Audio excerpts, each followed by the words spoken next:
this press conference with a thank you to John Fox. But they are who we thought they were, and we let them off the hook. What are we talking about? Practice?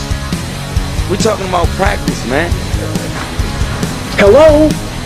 You play to win the game. You don't play to just play it. Come after me! I'm a man! I'm 40! You're listening to Rochester, Indiana's #1 podcast, the Tan and J-Man Show, featuring Josh Munt, Tanner Lee.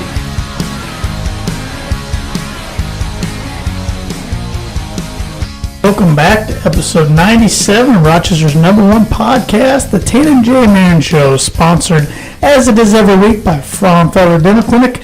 Great family-owned dental clinic that offers laser whitening and dentistry along with braces, implants, and your typical teeth cleanings. Go see Dr. Bill Frauenfelder or Dr. DJ Frauenfelder today for all of your dental needs.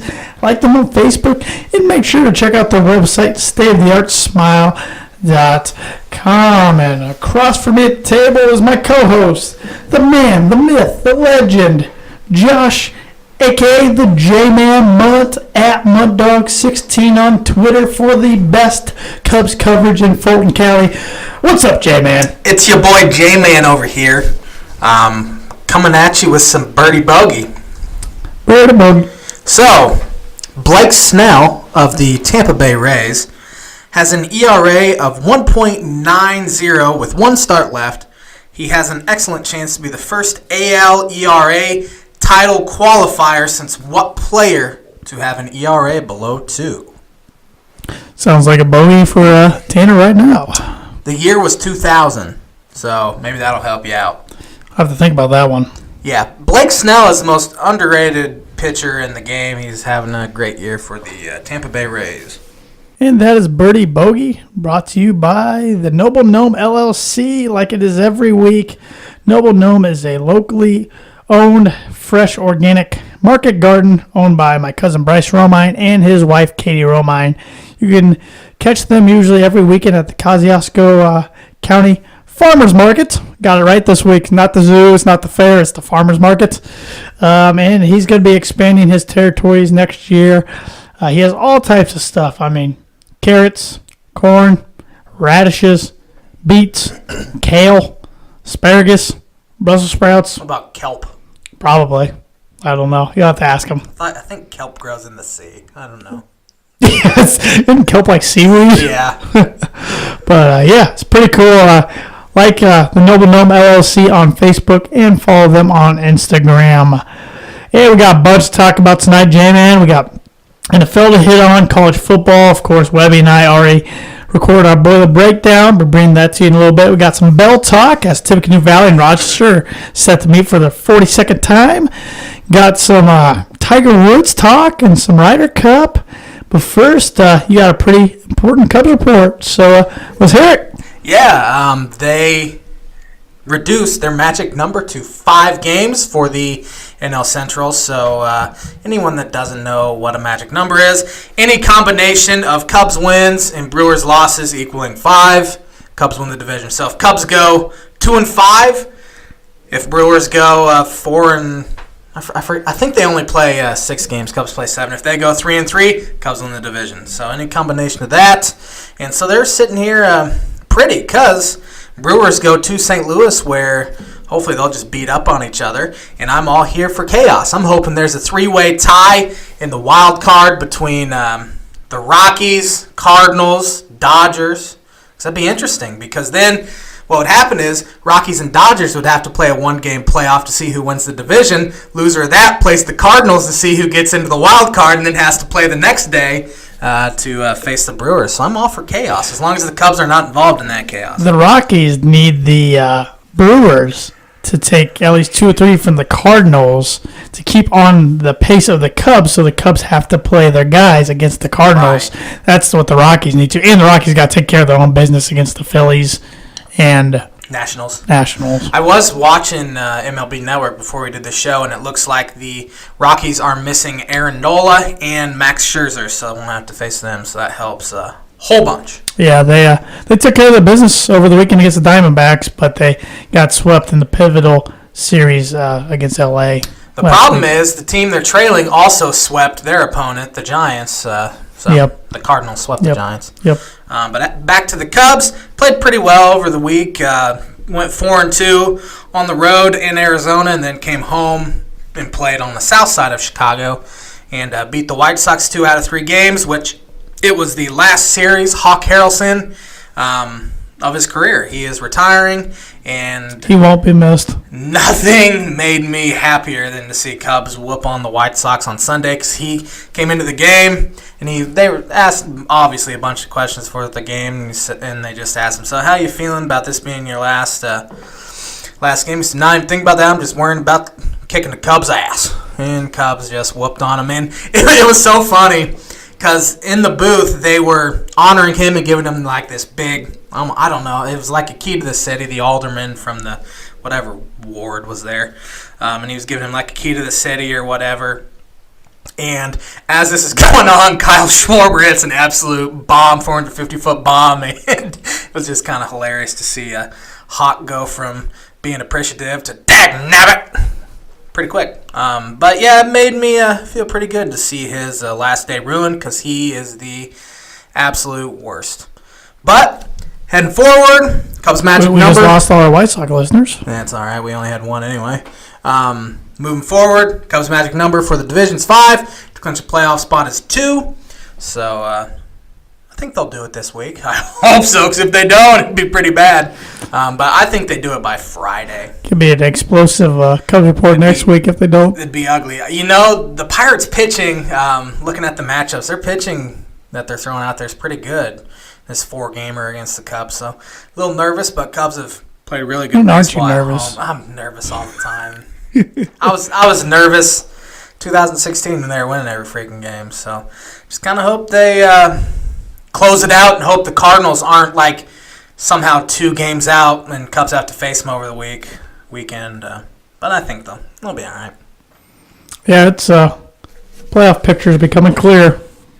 There's really only the race and the wild card is really in the NL West, because the Braves have clinched the spot. They went from 1993 to 2005 winning the division every single year. This is only their second time since 2005 winning. It's pretty crazy. Yeah. Yeah, I don't know. Kind of an upstart squad. Yeah, they're probably ahead of schedule, I would say. Oh, yeah, a year or so. Yeah, it's fun, though. Baseball gets fun in October, even for the non-diehard baseball fan like myself. There's the casual baseball fan. It gets fun. Yankees might be without Didi Gregorius for the remainder of the season. Yeah, that won't be ideal. Got hurt on the game-winning slide the other day, the playoff clinching slide. Yeah, I was watching MLB Network before the show, as I said, and they were talking, is he their most important?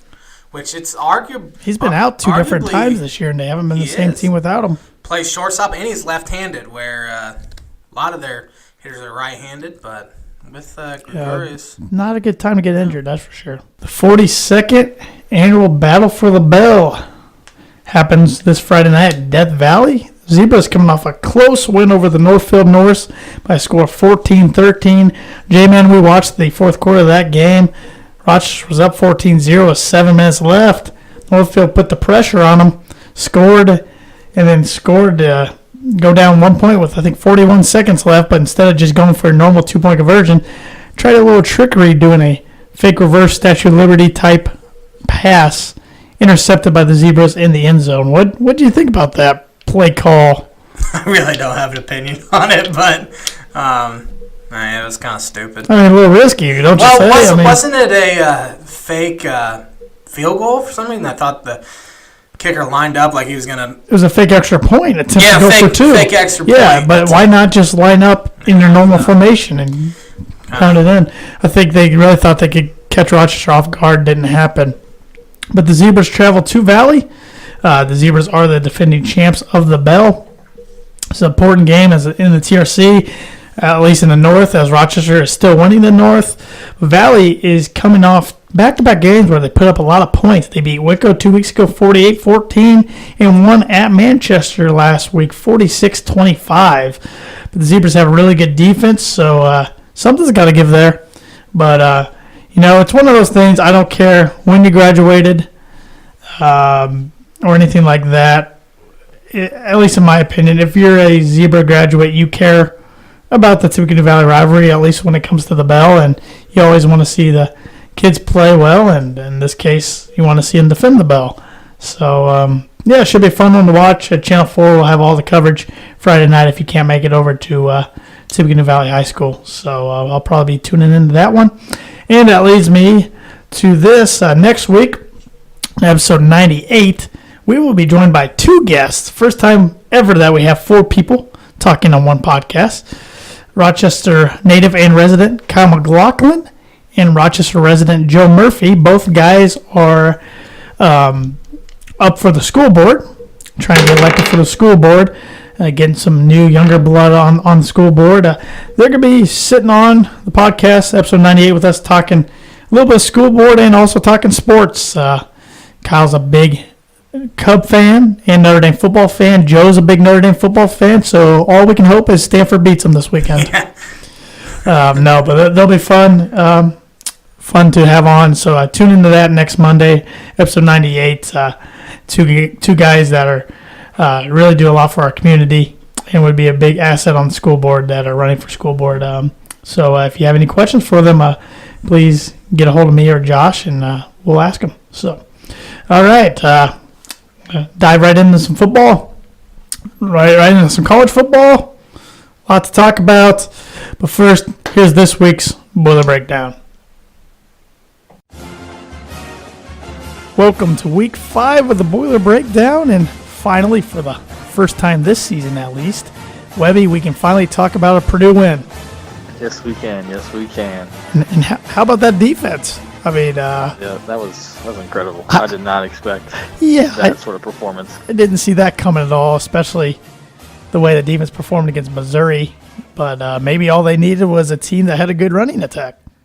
Yeah, I mean, coming into it, I felt actually pretty good about it, just because their style of play definitely fit more to what our strengths were, if our defense had a strength at that 4 weeks into the season. But yeah, they didn't really have that great of a quarterback, at least in terms of being able to throw it deep, and they didn't really have a good receiver, so they had to rely on that run game, and we were able just to stop it before we really could even get started. Yeah, A.J. Dillon came in on the season averaging, I think, about 150 yards per game, and he ended up with a stat line of 19 carries for only 59 yards, 3.1 yards per carry, long of 11. So I think he was even top 5 in the country in yards coming in. I could be wrong. I think you're right. I mean, he's been a guy on a lot of people's Heisman list. And even Boston College as a whole, they are ranked 23rd coming in. So this gave Purdue its first ranked victory since 2011, which was against Illinois, which was also the last time they won a homecoming game until yesterday. So it's nice to get those 2 streaks over with. But Boston College even was as highly regarded by analysts, so much as that Desmond Howard yesterday on game day picked them as a sleeper to make the college football playoff. Really? Yes. Wow. But I think Purdue just squashed that. Oh, yeah, absolutely. Yeah, I was listening to a few other Purdue podcasts kind of leading up to Saturday, and one of them, they had a Boston College beat writer on, and I think he was a student but also a beat writer, and he was even saying that a lot of Boston College fans were talking about how they could be, I think it was 7-0 going into a big game against Miami on a Friday night in a few weeks, and it's if they're primed for an upset, it's going to be this week, and we saw that firsthand. Well, and it wasn't even just this week. Boston College fans had been getting on Purdue's message boards ever since the offseason and talking a bunch of trash. I mean, they were so confident about this game. I think they were too confident. I think they were overconfident. That's crazy. I mean, but yeah, I think it all started with Purdue not only stopping the run game, but getting pressure on Anthony Brown. I mean, his stat line ended up being 13 completions on 27 attempts for only 96 yards, 1 touchdown, and 4 interceptions. Yeah, the defense really stepped up. I think it was like they didn't have 50 yards of offense until late third quarter, maybe even early fourth quarter. It was just I couldn't believe what we were watching in terms of just our defensive performance. It was just awesome. And we got to the quarterback 4 times. Derek Barnes had two sacks. Jacob Thieneman, I always struggle saying his name. He had 1 sack, and Marcus Bailey had a sack as well. Thieneman had 9 total tackles. Bailey had 10 totals, all solo tackles. Yep. Wow. He is a football player. Yeah, I know we've haven't really seen a whole lot of him in the previous 3 weeks. I mean, probably could attribute that to a lot of the defense or a lot of the offenses kind of keying on him being our. I mean, it's no secret that he's probably our best overall player, especially on the defense, and the defense is kind of trying to stay away from him. But yeah, he had quite the showing yesterday. Yes, he did indeed. And Purdue as a whole also had 8 tackles for loss, 4 interceptions, like I mentioned earlier. I'm trying to think everybody who got an interception. I know Antonio Blackman got one. Was it Higgins? I believe Higgins got one. Kenneth Major got one. And I don't remember if the other one was Marks or Watts. Was it Watts? I want to say it was Watts. Okay. Yeah. I couldn't remember. But, yeah, I mean, they got more turnovers yesterday than they had the whole season coming into that game. Right. Yeah. Yeah, I know we've been wanting to our defense get some turnovers, and they did not disappoint yesterday, that's for sure. And kudos to Nick Holt. I mean, all week he said we were going to see more of an aggressive defense, an aggressive game plan, and he even said he schemed this a lot like he did Wisconsin last year when Purdue really shut Wisconsin's running game down that game last year and got beat by the arm of Hornibrook. So, yeah, just hats off to the defense. I didn't see any negatives out of the defense yesterday. Not even any really stupid penalties. I mean, there might have been a couple here and there, but not a lot, which was nice to see. Really the only disappointment you could even really say for the entire game was just our special teams. Yes. Gave up a ton of yards. That's pretty much the only reason why they were able to score was because they got really good field position off of kickoffs. But other than that, yeah, I'd definitely give our team an A for a grade if I had to. Yeah, special teams was concerning. For whatever reason, the kick coverage was really bad yesterday, and then the kicking game as a whole was not good. Spencer Evans missed his second extra point of the year. He ended up being thrown up on the sideline, so he obviously wasn't feeling well, but still got to make the extra point. And then J.D. Dillinger later in the game missed a 25-yarder. Not good. And when you got kickers missing close ones like that, it's not a good confidence boost going forward. No, I think part of the kick coverage could be attributed to the fact that Spencer could do kickoffs because he's got a lot stronger leg than Dellinger, and usually he's putting them in the back of the end zone. But for whatever reason, he couldn't do it yesterday. And then obviously Dellinger kind of took over, and they were getting the ball, the 5-10 yard line and being able to take it. But then our coverage was pretty terrible too. But and actually, Dellinger is not the kickoff guy when he's not. Evans is in. No, it's I don't have the roster pulled up in front of me. It's number 43, and he kicked off last year against Indiana when Spencer hurt himself. Okay, I didn't catch that. Yeah, it's number 43, and I don't have the roster up. So I'll pull it up. I'll find out who that is. But yeah, but that was definitely. It didn't help that he was out. 43 is Miles Homan, junior from Cincinnati, Ohio. So, never heard that name. No, I saw him last year against Indiana. That was the first time I had seen him in a game, and I just, to this day I just figured it out on the Boiler Breakdown what his name is. So there we go. On the flip side of the ball, I thought the offense played pretty well. The running game never really got going. I mean, there was 41 rush attempts. Actually, this counts sacks as rush attempts, so that's pretty false. But Purdue ended up with 76 yards rushing, including sacks, I should say. DJ Knox had 20 carries for 51 yards and a touchdown. Markel Jones had 8 carries for 40 yards. Jared Sparks had 1 carry for 9 yards. Rondell Moore had 2 carries for 4 yards. But Rondell Moore was once again the headliner. He had 8 receptions for 110 yards and 2 touchdowns, including that 70-yard catch and run. Your Big Ten Freshman of the Year award prediction of Rondell is getting better and better every week.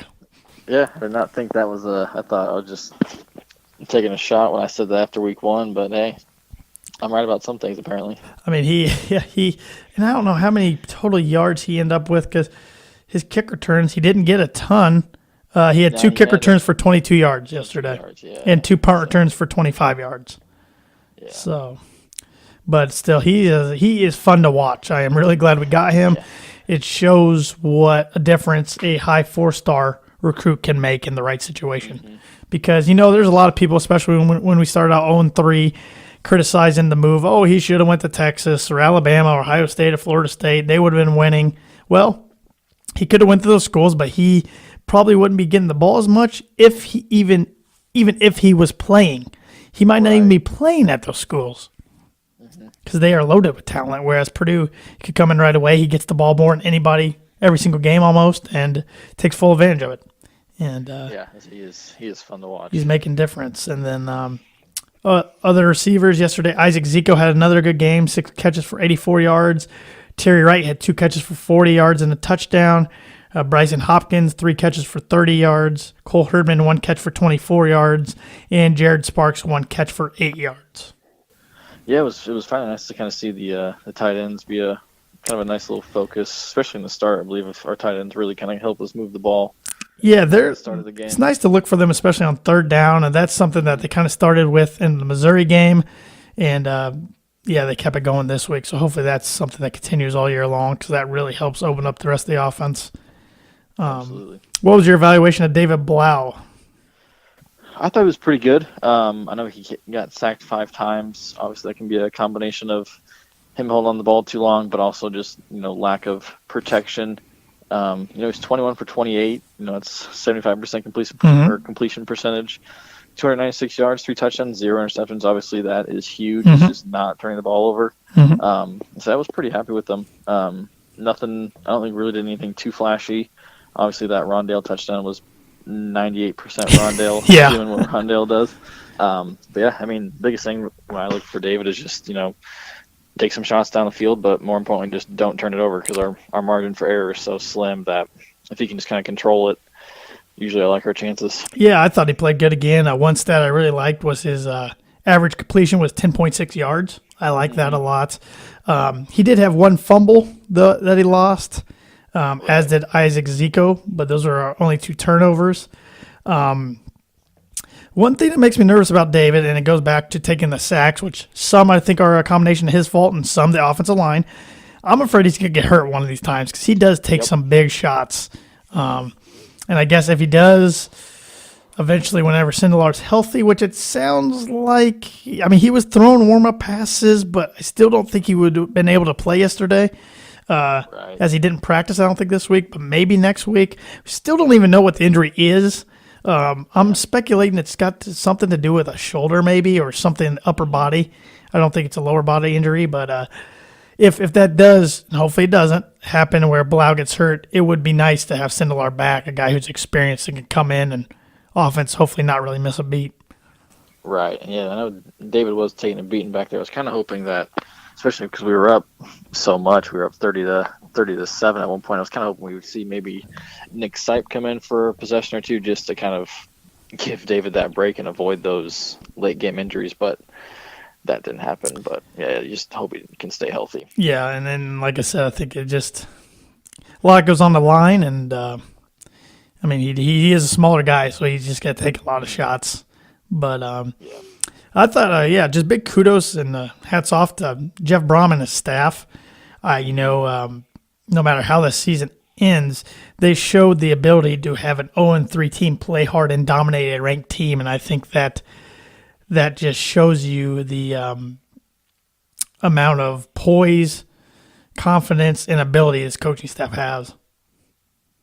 Absolutely. Yeah, I agree 100%. It was, when the 0-3 start sucked, but you could see progress being made for the most part from game to game. Aside from that Eastern Michigan game, which we'll just burn that to our memory forever. But yeah, we were so close in all those games, and it was finally nice to kind of put together a complete game on both sides of the football. So it was nice to see, and I got to see it in person finally for the first time. So there we go. I'm starting to think you were the whole key to everything. I think it was my presence and the debut of the Boiler Black beer. I'm gonna contribute to those two, that combination. Fair enough. Were you able to get one of those yesterday? Yeah, I did actually. Was it good? I walked in with my dad and our good buddy Andrew Eiler, and there was a guy right there selling. He had 3 left, so it worked out perfectly. Was it good? I liked it. Yeah. It's a little different than the obviously the Boiler Gold. It's obviously darker, has a little more of that kind of stout porter taste to it. But yeah, I enjoyed it a lot. I probably wouldn't drink it on a 90-degree day, but A 60, 65-degree day was perfect. Yeah, I think you can forget about those 90-degree days, I think, at least for this rest of the football season. But I wanted one. I wasn't able to get one. They were out when I tried, but I got a Boiler Gold, which I enjoy, so I was happy either way. But, It's a little lighter. Yeah, it is. It is. I'm usually not a huge dark beer fan, but I got to try one. I want to at least get it so I can keep the can. I mean, the can's cool looking. Absolutely. So And you'll have it, I'm sure you'll have it if you can't get it. Football season, there'll be plenty of Exactly. So now comes a big game for the Boilermakers. They travel to Nebraska, Lincoln, Nebraska, to take on the Cornhuskers, who got shellacked by the Michigan Wolverines by a score of 56-10. Nebraska is now 0-3 on the season with losses to Colorado, Troy, and Michigan. And Purdue, as you told me before we started recording this, is a 3-point favorite? Yep, 3-point favorite, which I was very shocked to see. Granted, they are 0-3, but it being a home game against we're 1-3, but I was expecting them to be favored, like you said before we started recording about it, maybe a 1 or 2 point favorite. So to see that 3-point favorite towards Purdue definitely shows that Vegas does not have confidence in the Cornhuskers. No, not the way Cornhusker fans were thinking the Scott Frost era was going to start, as Nebraska's 0-3 for the first time since 1945. It's quite a while, and I don't know when the last time they've been 0-4 is. So, but hopefully we can make that happen. I checked the box score. I was wondering if their true freshman quarterback Adrian Martinez played. He got hurt during the Colorado game. It looks like he did indeed play against Michigan. He was 7 for 15 for 22 yards and an interception.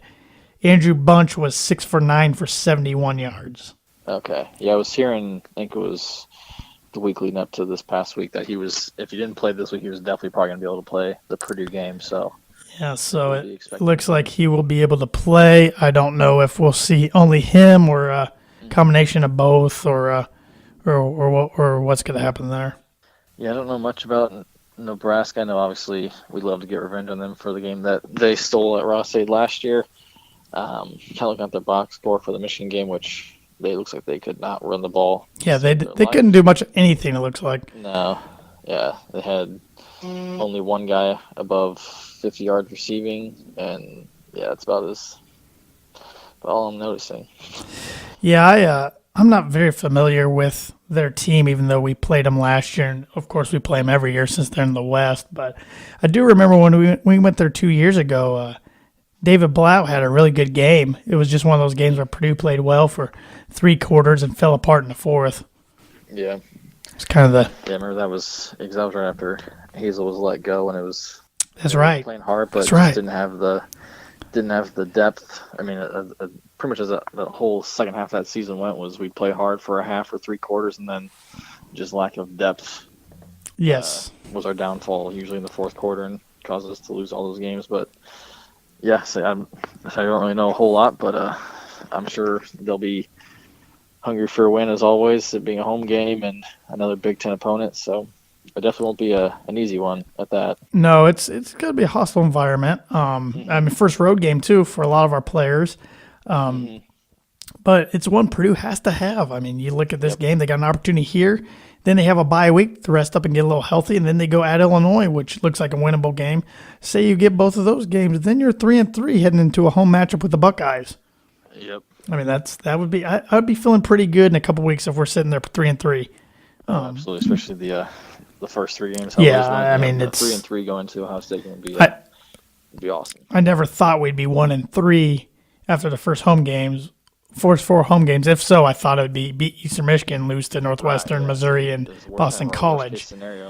We probably should be 2-2, could be 3-1 or even 4-0 right now, but it's not the case. We're 1-4. We got to play with the cards we're dealt, and or we're 1-3, I should say, not 1-4. We got to play with the cards we're dealt and go from there. So, but I thought a lot more positives definitely from yesterday than negatives. Restored some of my confidence a little bit. Do you have any predictions for Saturday afternoon's 3:30 game against the Cornhuskers? Well, knowing absolutely nothing about them, obviously I got to pick the Boilers, but I'm going to go with the score of, let's see here, I'm going to go 31-24. Give us a touchdown. Okay, 31-24. I like that. I'll go 30-27. Okay. I'll go right on that 3-point spread. I just really hope if our defense could play anything like they did yesterday, I really like our chances. Yeah, so I have no idea. I don't really know much about that quarterback. If he can sling it, if he can, obviously that makes me a lot more nervous because we seem to have struggled against quarterbacks who can throw it down the field as long as they've got, the receiver who can go out and get it. But, I would say if we can do a somewhat repeat performance of yesterday, that would be incredible. Get to the quarterback, get pressure on the quarterback, and look what happens. You get pressure and you force them into mistakes. Mm-hmm. So that's gonna be big. So, got anything else? No, so it was great to be back in Ross-Ade for homecoming. It was a pretty nice day out. Wasn't too hot, wasn't too cold, and more importantly, we saw a Boiler victory. Yeah, it's rare on homecoming too. Yeah.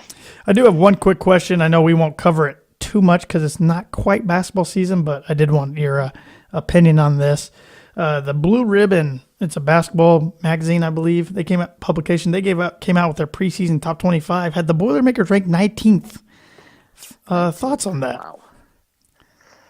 That is a lot higher than I was expecting. I'm even struggling to think if we're a top 25 team because of how much we've lost. Obviously, it helps having a All-American on your rosters coming back. And I want to say it might be a little too high, but at the same time, we've got some really good pieces returning. Some guys who played a lot. You'd like to think that there's going to be a nice little improvement with Matt Harms and his offensive ability. No Joe Eastern, he played really well down the stretch in Big Ten play of last year. You can only hope that he has gotten somewhat improved on offense. He really can't do much worse than he did last year. But yeah, it's 19. I'd probably put it a little too high. I'd probably put us around the 22 to 25 range if I had to put us up there. But hey, I'll take it. Yeah, I thought it was a little high, to be honest. I'm kind of like you. Maybe just outside the top 25 is kind of what I expect. We are returning Carson Edwards, who was a first-team All-American. And maybe if you give me either Haas, Edwards, or Matthias, just one of those returning, I could see 19th. Why we do have some experience. You got Ryan Klein returning. Grady Eifert even played a lot last year. No Joe Eastern, Matt Harms. But you got a lot of unknowns. Right. Evan Boudreaux, Trayvon Williams, Eric Hunter, Emmanuel Dewana, even the red shirts of Sasha Stevanovic and Aaron Wheeler. Just not sure what you got in these guys. So It's all kind of speculation. Why I think Purdue will be a tourney team, and I think they got potential to be pretty good. It's going to be a tough slate, tough non-conference schedule, and it's just too many question marks for me to think they're the 19th team in the country. But hey, if that's what people think, I'll definitely take it. Yeah, absolutely. It's good publicity for now. So Absolutely, and good for recruiting. Which it was nice to land Brandon Newman to go along with Mason Gillis and Isaiah Thompson, and hopefully maybe Malik Hall's next. That should be nice. But, yeah, that'd be a nice little class that Painter put together. Yeah, it would. So, I don't think I have anything else. So as always, from me, boiler up, hammer down, hail Purdue. Absolutely, man. Boiler up.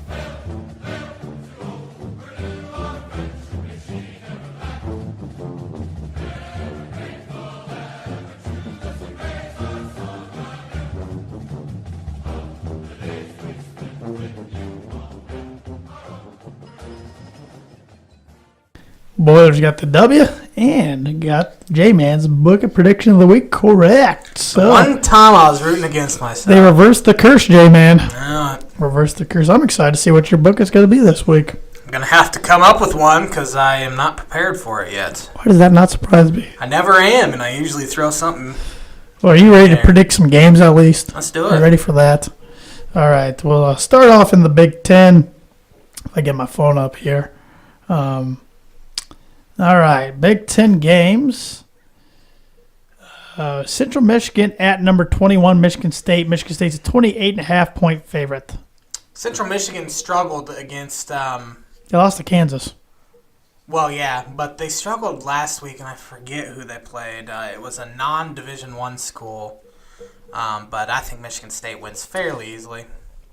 They beat Maine 17-5 last week. Maine 17-5. I remember it's a really weird score. But I think Michigan State wins that one. I think Michigan State covers over the Chippewas. Remember when Central Michigan was really good with Dan Lefevre? Purdue played him 3 times in 13 months when he was there. That's 3 not times in fun. 13 months. It's really weird how that happened. The Indiana Hoosiers coming off a tough home loss to the Michigan State Spartans in the battle for the brass spittoon. Did you know Spittoon? Did you know they played for a rivalry trophy? Michigan State dominates that rivalry. Anyways, they're 17-point favorites on the road at Butgers. They cover easily by 30. Buffalo just went into Butgers and won by 29 or 29 points. I saw something go viral about Rutgers that I got an invitation to. Oh, yeah, we just talked about this like 5 minutes ago, and I already forgot. So I started a petition to Jim Delaney to kick Rutgers out of the Big Ten. So we're probably going to be sharing that. Yeah, how can people vote for that? Well, So it only needs 100 votes, I see. well, and then it goes to the next level. Yeah. Let's get 500 now. So are we going to push this on our Twitter and Facebook? Might as well. Okay. I'd have to go get the link. Yeah. But Okay, we'll do that. So look for that if you're not a fan of Butgers I think it has 3 votes. being in the Big Ten. Vote for this. Let's see if we can Get like 100. stir the pot. 50's my goal. Stir the pot. 50 So. signings. Boilermakers travel to the 0-3 Cornhuskers. Purdue is a 3-point favorite. Nebraska's desperate. They're very desperate. They're at home. I think They are. Scott Frost gets his first W. It'll be a close one, though. But just the fact that they're at home, haven't won yet, desperate, I think they win it. Yeah, Nebraska definitely hasn't looked good. They've lost both their home games to Trash. Colorado and Troy. I got to take Purdue. Purdue's got some confidence going. Media's trying to stir the pot between Scott Frost and Jeff Braun with some comments that were made in press conference, all getting blown out of proportion from Nebraska's point of view, really. I mean, Scott Frost, I don't think – all he really said is he likes their chances against Purdue after they got beat 56-10. I didn't really see much of it. The media's trying to make a big deal about it. Media sucks. But I like Purdue. When's the last time Purdue and Indiana have both been favored on the road of a Big Ten opponent the same week? 1964. Probably a long time. So. Michigan, number 14, coming off a drilling of Nebraska at Northwestern. Michigan's 14-point favorite. Northwestern's a struggling program right now. They've lost to Akron and Duke. Duke is ranked, though, now. I think Michigan goes in there and rolls. I like Michigan as well. I think they're starting to play really good football. 24-7. College game days at this one. Number 4, Ohio State is a 3.5-point favorite in a whiteout at number 9, Penn State at Happy Valley. Penn State has scored over 50 points every single game. Give me the Nittany Lions. Nope. At home. Nope. That rushing attack's really good, and their quarterback, Trace McSorley, is playing really good football. Although Ohio State's quarterback, Dwayne Haskins, is far better than J.T. Barrett ever has been. Yeah, Ohio State's playing really well. You name Alabama, Georgia, Clemson, Ohio State. They're all on a different level of everybody else in college football right now. I like Ohio State. And that leads me to the question you brought up, Dwayne Haskins. Good buddy of the show, Aaron Lynch, wanted to know, is Dwayne Haskins our front runner for the Heisman right now? If not, who is?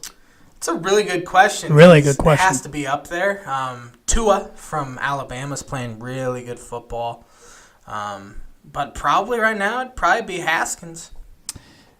Give me Tua or Greer. I'll go different. Will Greer's putting up some numbers, too. I predicted Jonathan Taylor. He's not going to get it. And you predicted Bryce Love. He hasn't. He's kind of been meh this year. Yes, he has. So, top 25 action. Thursday night, North Carolina travels to number 16, Josh's Hurricanes of Miami, Florida. Canes, man. North Carolina, I saw a stat. They have won 2 of their last 14 games against the Power 5 opponents. Give me the Canes. Interesting matchup here. You got the 4-0 Orange of Syracuse. Are they ranked? No, they're not. At 4-0 number 3 Clemson, who lost to Syracuse last year. Clemson's a 22.5-point favorite. I think Clemson wins, but does not cover. I agree with that. At home, Syracuse has fairly easily, but Syracuse has a really good offense, led by quarterback Dungy. Eric Dungy. Number 1, Alabama. 49-point favorites at home against the Louisiana Lafayette Raging Cajuns. Cover. Yep, like I said a week or two ago, Surprised there's even a line on Brandon that game. Stokely is not coming through that door anytime soon. So Alabama wins. Number 12, West Virginia, 3.5-point favorite on the road at number 25, newly ranked Texas Tech, who drilled Oklahoma State. Almost heaven. West Virginia. I got to go with the Mountaineers, man. Got a soft spot in my heart. My grandpa was born in West Virginia. Red Raiders. You're on that Ryan Gosling lookalike Cliff Kingsbury bandwagon, aren't you? I got the pistols up. Red Raiders take this one in a shootout. God awful Tennessee. Pruitt is 2-2. They traveled to between the hedges to take on Georgia. Georgia's a 31.5-point favorite. 31.5-point favorite against Tennessee. Give me Georgia, and I think they cover that. I think they cover. Jake Fromm could be a Heisman type candidate. I like Georgia, but I don't think they cover. That's a big spread. Pittsburgh travels to number 13 UCF. UCF's 15.5-point favorite. UCF's ranked 13th already. Yeah, who is their coach? Heupel. Oh, yeah, that's right. Give me Josh Heupel's boys. Yep, give me UCF. Number 18 Texas Longhorns are 8.5-point favorites at Kansas State. Kansas State's playing some pretty terrible Yes, football they right are. now. Do I really trust Texas at this point? They played better, but do I trust them to go into wherever Kansas Manhattan? I almost said Lawrence, and that is not where Kansas is. But I will take Texas. Bill Snyder made the funny comment of the weekend. His team got stuffed on 4th and inches twice and said, if I can't coach a team who can't even gain 6 inches, I don't know why I'm coaching. Well, he's 90 years old, so. With that said, give me the Wildcats in an upset over the Horns. The real Manhattan. Give me the Wildcats. The Baylor Bears travel to Norman to take on the number 6 Oklahoma Sooners. Oklahoma got a scare out Army. Oklahoma's 23.5-point favorites. I think they cover. I think they kind of bounced back after that scare. I mean, they won in overtime. It wasn't like they won by 10, but I agree. It took them overtime. I agree. Oklahoma covers. Southern Miss is a 28-point underdog at number 10 Auburn. Brett Favre's not walking through that door. Give me War Eagle. Give me Auburn, but they don't cover. Florida coming off a big win over Tennessee, 3-1. They traveled to number 23, 3-1 Mississippi State. Mississippi State's 7.5-point favorite. They lost to some. Dan Mullen returns. The return of Dan. Forgot about that. That place will be rocking. Give me Mississippi State Bulldogs. Give me the Gators. Virginia Tech coming off one of the bigger upsets I can ever remember, losing at Old Dominion, in-state school, who was 0-3, playing a backup quarterback who threw for 495 yards and 5 touchdowns on the number 13th ranked team last week. They're not ranked anymore. And Virginia Tech's quarterback broke his leg, so it's kind of a double They're whammy. at number 22 Duke. Duke's a 5-point favorite. I mentioned Kentucky being ranked earlier in the show. Oh, no, I mentioned Duke being ranked earlier in the show. Kentucky's also ranked. First time they have been ranked in the same poll since, I think, 1956. Oh, crazy. Like the Dukies then? Yeah, give me the Dukes. You know Virginia Tech plays Notre Dame at home in 2 weeks. 2 weeks, huh? Speaking of Notre Dame, the number 8 Irish coming off a thumping of Wake Forest. Ian Book played really well. Wimbush looks like he's done. They do this all the time with quarterbacks. Should have been done last year. They're 4.5-point favorites at home against number 7 Stanford. Rivalry game. Both teams 4-0. Stanford escaped from Oregon with a win. They came back there down 24-7. Should have been 31-7. Overtime, I think they have some momentum coming in. Give me Cardinal. Give me the Irish. Irish in a close one. Can't believe you picked them. I don't like it. I feel very dirty, but I hope I'm wrong. But I think the Irish get it done. 27-24. Number 17, Kentucky. When was the last time they've been ranked 17th in football? 1.5-point favorites at home against the South Carolina Gamecocks. I could see Kentucky having a letdown at home, so give me the Cox. You took the words out of my mouth. I was going to say, Kentucky's going to have a letdown. Give me the Cox. So going with the Gamecocks. This is an interesting matchup. I just wanted an excuse to say Cox on the podcast. I'm going to have to label this explicit now. Going to have to label this explicit. We're talking about the animal, people. Get your minds out of the gutter. Number 20, BYU, 3-1, traveling up to Washington. Take on the number 11, 3-1 Huskies. Give me Washington. Washington's a 17-point favorite. I don't think they cover, though. Washington wins, but don't cover. Coach Owen is number 5, LSU Tigers, hosting 3-1 Ole Miss. LSU's only a 12-point favorite. Give me the Tigers. Give me the Tigers, and they cover. Yeah, I think they cover. When's the last time these guys have been ranked? Number 24, California Golden Bears. I think Aaron Rodgers was there last time they were ranked. Probably Jared Goff, actually, to be honest. Sucked when he was there. They are 3-0. They host number 19, Oregon Ducks, coming off just a heartbreaker. Oregon's still ranked, huh? I guess. Do you say it's in Autzen? It's in Cal? Berkeley. It's in Berkeley. Give me Oregon regardless. Give me the Bears. I'm going against J-Man almost every pick tonight. Give me the Bears. Cal's coach? I don't even remember. Was Sonny Dykes. He got fired last year. At SMU. So I don't know who their new coach is, but give me the Bears.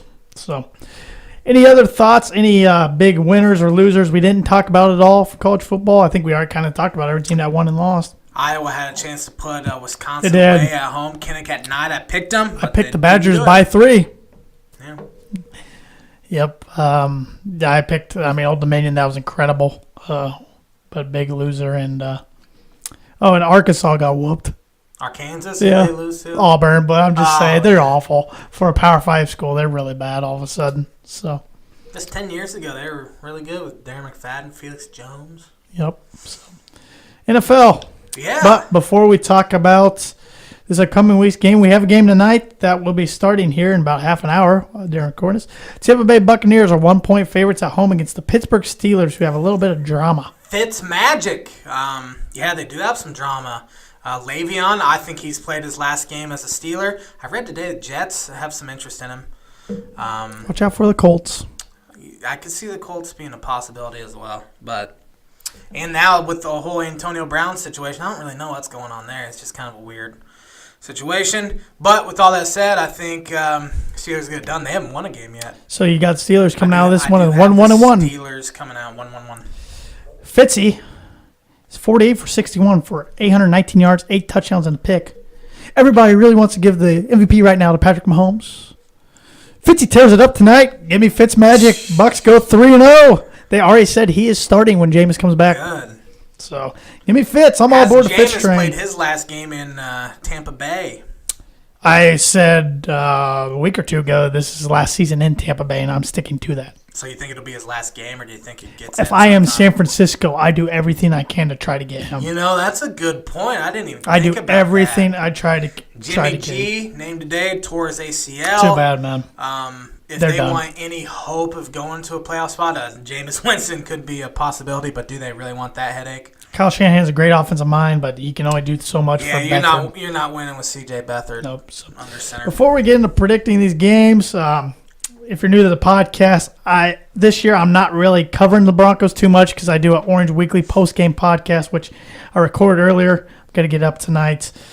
I have all my very frustrating thoughts on a very frustrating 27-14 loss to the Ravens. You can listen to it on there. I'll have it up on Facebook, Twitter, on my personal one, Tanner J Man Show one, so look for that. But I want to let Mutt talk about his Dolphins a little bit before we get in breaking down some games and previewing some games, because the Dolphins are 3-0. 3-0. Sports Illustrated coming into the year in their preview edition of the year had them going 3-13. So Dolphins lose out, they'll get it right on the money. Just thank you for beating Oakland and giving them 0-3. It's something about beating John Gruden's just satisfying. It really is definitely satisfying. I said all week, I picked them last week to win on the pod, but I said all week, I've watched the Dolphins long enough to know they're due for a bad home loss, a letdown, and it looked like they were well on their way. Got down 17-7, but did a few trick plays. Did you see that double reverse pass? That was nasty. Jeff Braun was proud of that one. Yeah, it was. Nasty play design. But yeah, they ended up winning. They can throw the deep ball, man. Yeah, Tannehill is playing really having well. Probably the best start to a season he's ever had. He's third in the NFL in passer rating, only thrown 2 interceptions, 7 touchdowns. It's just nice having a leader back there, because it's really, you watch Jay Cutler and you don't really realize how good you have it until the guy who Cutler had to play for last year comes back. Talk about these defensive backs for the Dolphins. So I've been on the Rashad Jones' top 3 safety in football for a long time. Xavier Howard has been an absolute superstar. He was a second-round pick in 2016 out of Baylor. got hurt his rookie year and only played 7 games or so, and then last year struggled early, and then in the second half of the season was number 1 in passer rating against. This year, number 1 in the NFL in passer rating against again. He has 7 interceptions in his last 9 games played. He's just turned into an all-out superstar. Amari Cooper has kind of turned into a bust, didn't he? He had a bunch of yards last week against the Broncos, but everybody does. It's not the no-fly zone anymore. It's anybody can fly over the zone. He was targeted 5 times.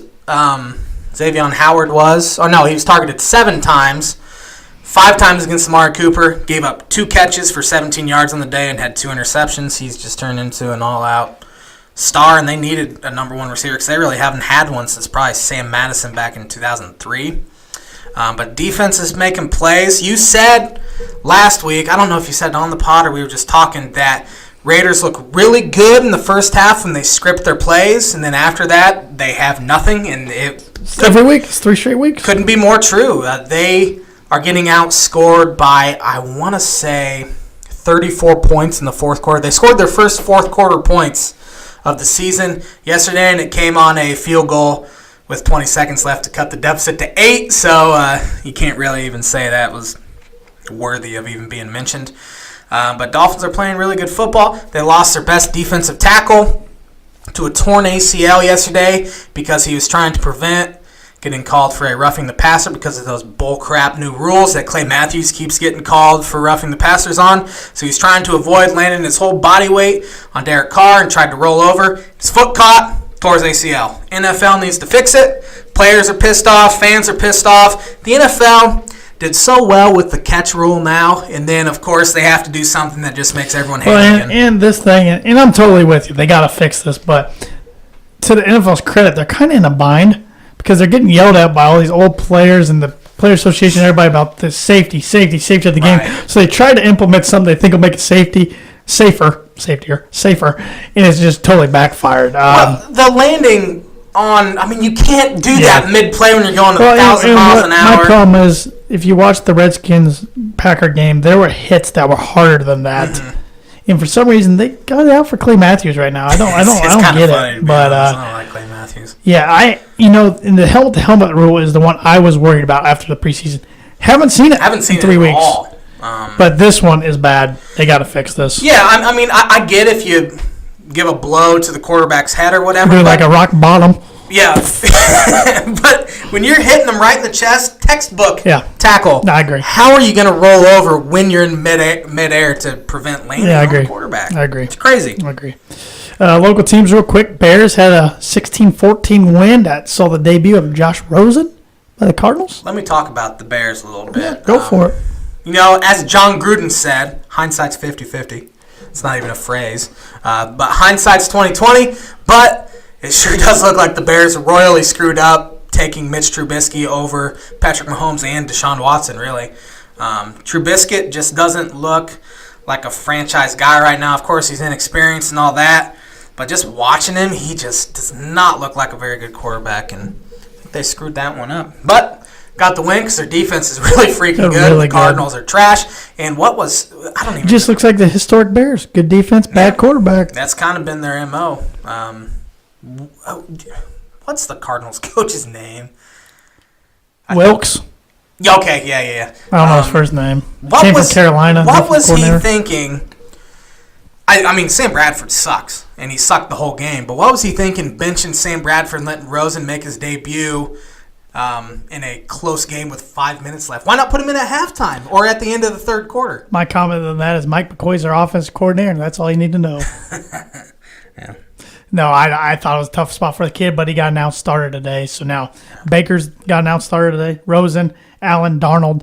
4 of the 5 first-round picks are starting. Lamar's not going to start. No. Lamar actually played 4 plays yesterday in the backfield and as wide receiver, but never got the ball. Give me 2 winners, 2 losers. One of the losers, the Broncos, I'll tell you that much. Not just because I watch it. You have 13 penalties for 130 yards. That's undisciplined. That's on the coaching. That is on the coaching. This coaching staff just isn't getting better, and this next Monday night game's huge. And they're playing the hottest team in the league, one of the hottest teams, and it's almost a make it or break it game already. 4 weeks in, and they could really lose the team, and Vance could end up losing his job eventually if this goes bad. And they were one of my losers, and the Minnesota Vikings losers. Vikings, definitely. I don't care if the Bills were as trashy as they looked the first 2 weeks. You can't overlook an NFL team. You're a 17-point favorite, and you got shellacked at That's home. Exactly what they did. They overlooked and thought they could just show up and win. Kirk Cousins played like dog poop. Josh Allen played really well, though. Trivia question for you. Right. You probably saw this. I might have. I don't Josh know. Allen is the first Bills quarterback to run for multiple touchdowns in a game since he was the second Bills quarterback to do that in a game since 1970. Who was the other Bills quarterback to run for multiple touchdowns in a game? Seems like a Doug Flutie answer. Wasn't Flutie. I thought about Flutie. I hadn't thought of this guy in 5 years. 5 years. J.P. Lossman. No, good guess though. I'll give you one more guess. Kind of like him. How long ago? Oh, within the last decade. I'm trying to think. They've had a lot of terrible quarterbacks. I don't know. Trent Edwards. I would not have guessed Trent Edwards. I forgot about the guy until I saw it yesterday. J.P. Lossman and Edwards are kind of the same era. Yeah, so little fun fact. And then 2 winners. I will go with, I already put the Vikings. I'll go with the Titans as a winner. I mean, they were playing with Gabber, who got hurt, the Mariota, who's not 100%, had to come in. They get a 9-6 win over the Jaguars, who I thought was the best team in the AFC. Titans have beat them 3 straight times. And they're sitting there tops in the division right now at 2-1. Yeah.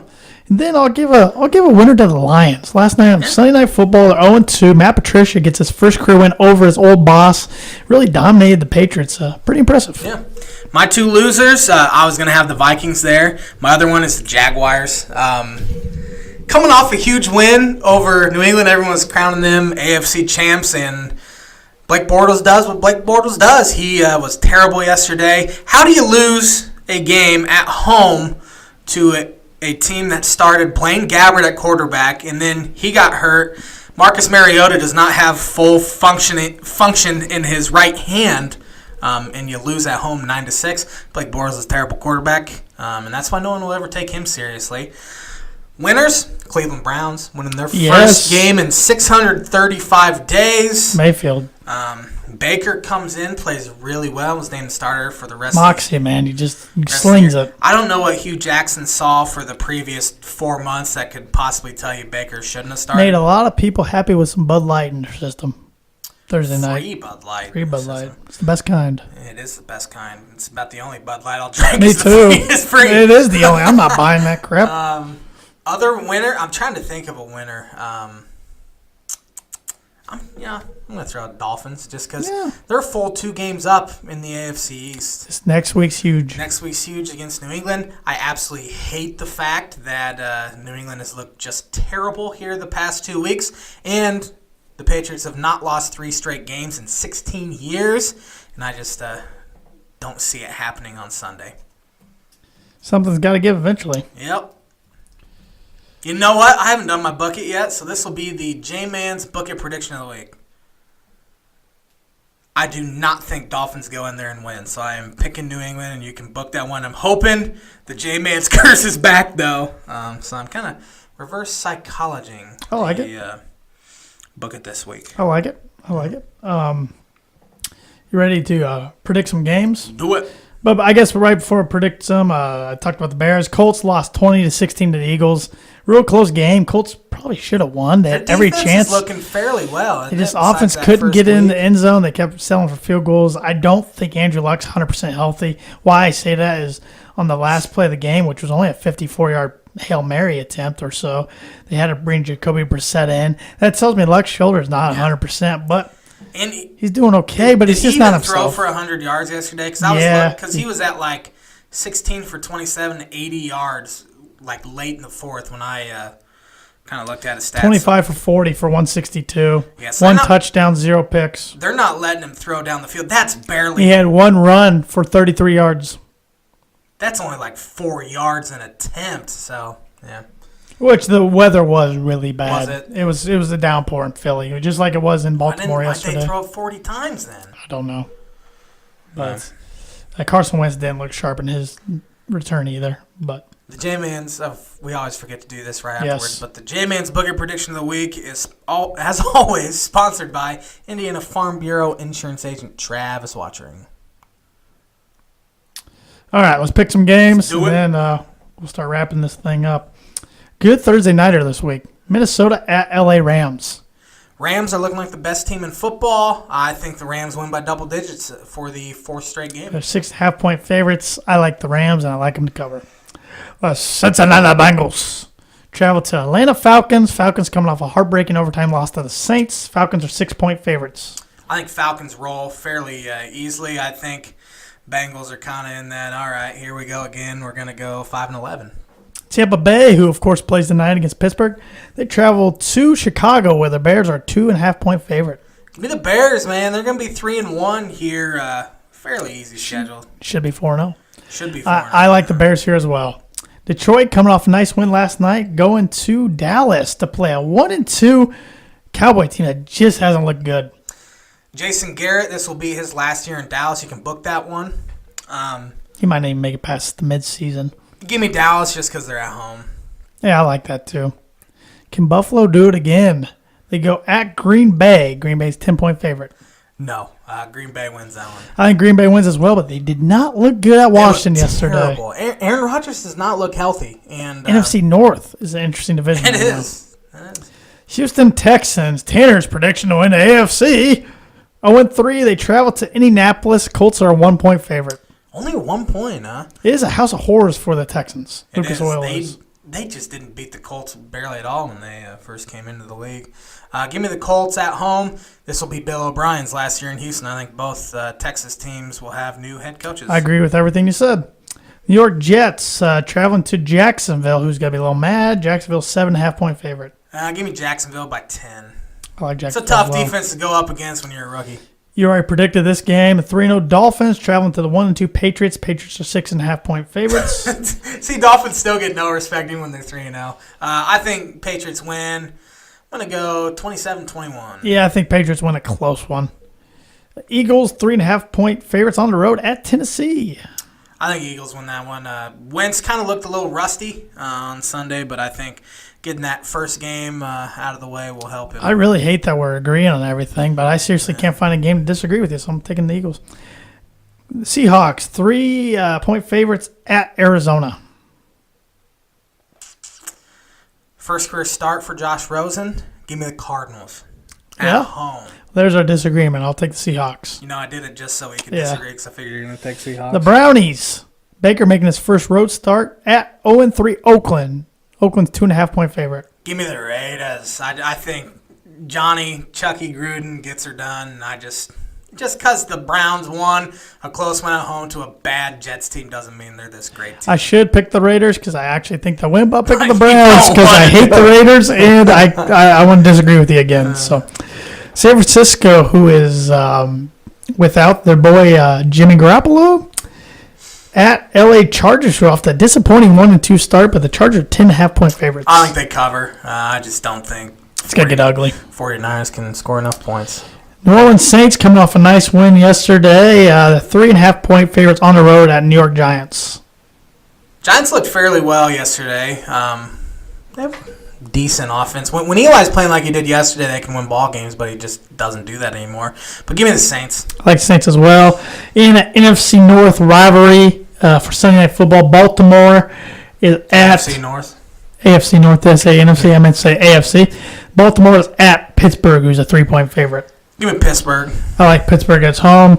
And then we'll break down. We'll preview Monday nights next week. It is Kansas City 5-point favorite on the road at Denver. As Monday night. 2 bye weeks, just in case you have them on fantasy. There's already 2 bye weeks? Carolina and Washington. I'd hate having my bye this early. I don't believe. I do have DJ Moore, but he's on my bench. So I have Jordan Reed. Any other NFL thoughts? I don't really have any. I think we covered her pretty well this week. A guy named Tigray. Eldrick Tiger Woods kind of made headlines yesterday, didn't he? Did you see that video of all the people following him? That was It looked like Happy Gilmore. It did.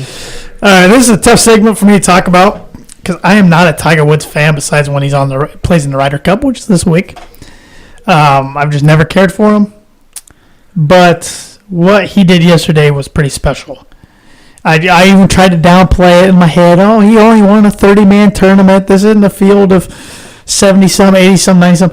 Yeah, this was a 30-man field, but this was the elite of the elite, the 30 finalists for the FedEx Cup. He got cleared a year ago to chip and putt around this time. That's all I could do. Really? Chip and putt. This guy was coming off 4 back surgeries. To win a golf tournament a year later and be in contention in other majors, other tournaments is quite remarkable. This is his first win since 2013. It's been 5 years. Tiger shed some tears yesterday. He is showing a human side that we didn't see 5 years ago. Definitely didn't see 9 years ago in 2009 when he got busted for all his sexual stuff going on, and he was at the top of the sports world. But seeing that scene yesterday on 18, he is the only sports figure I think that happens for. Active sports figure. I agree. I really think that he brings a level to his sport that nobody else brings. He makes non-golf fans interested in golf.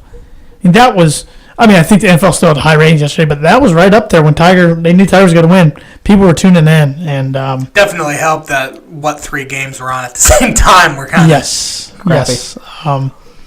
But it made it impressive. Him and Rory were matched up in the final group for the first time ever on the PGA Tour, and Tiger blew his socks off. Tiger won Tour Championship and got second for the FedEx Cup. Justin Rose won that, which is a cool story too. Justin Rose back in the 90s when he made his debut missed his first 21 cuts of his career. Wow. A lot of people probably would have gave it up. He stuck with it. Not only has he won a major over the years, he's won a lot of good tournaments, he's now FedEx Cup champ. So Ryder Cup starts Friday. Always a really fun team event to watch. It's in Paris, France this year. The U.S. has not won on European soil since 94, I want to say, or 92 maybe, one of those years. I like the U.S. chances this year. You look at their roster. Got Dustin Johnson. He's ranked number 2 in the world. He has a 4-3 all-time Ryder Cup record. Jordan Spieth, number 4 in the world. He's got 2-1-1 record. You got Phil Mickelson. He's ranked 14th. He's got a 16-19-6 record. Phil's never missed a Ryder Cup in his career.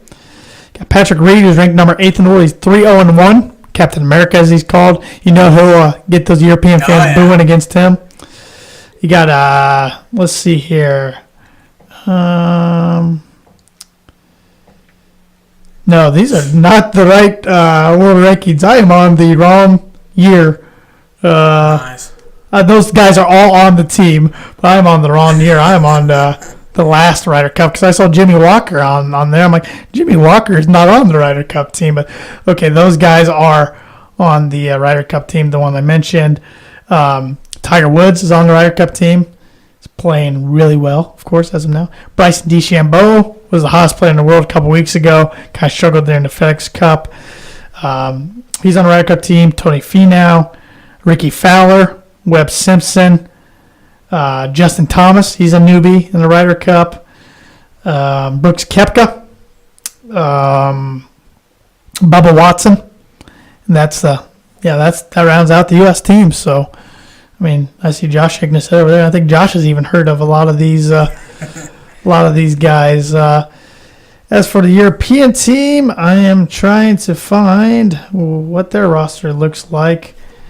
I know it's a lot of the same names that have always been on their team.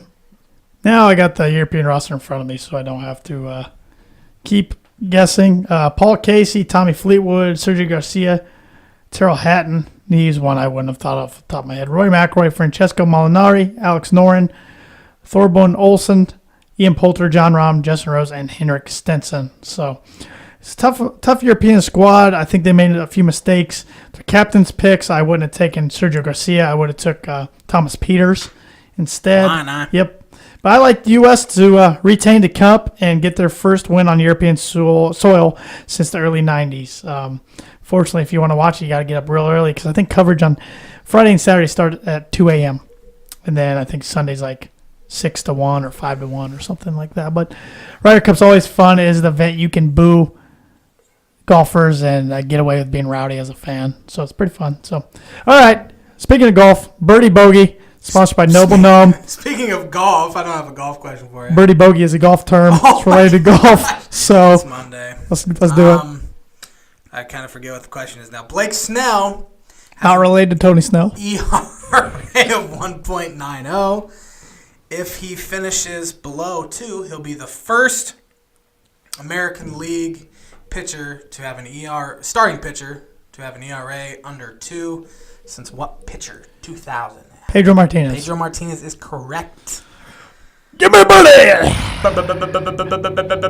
Birdie. Tanner's doing a terrible dance. I wish you guys could see it. It's so bad. It's a birdie dance.